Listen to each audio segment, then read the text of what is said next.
Hey friends, if you wish to fix the issue of keyboard shortcuts not working on Windows 11, then please watch this video.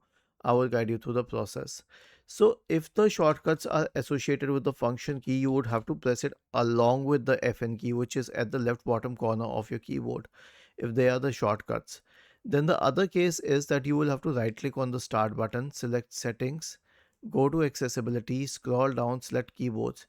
Make sure that all these three options are unchecked. I mean, they are turned off. And as for underline access keys, okay, you will have to turn it on. Now it will underline the access keys even when you're not holding alt. In general, when you hold alt, it will show all the keys here.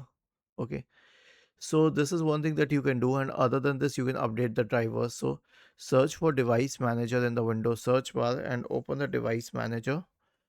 Expand the list for keyboards. Right click on the first one and update the drivers. Right click on the second one and update the drivers once again. Was this helpful? If yes, then please subscribe to the channel. If not, then let us know in the comment section of the video on how we could help you further. Thank you for watching this video and have a nice day.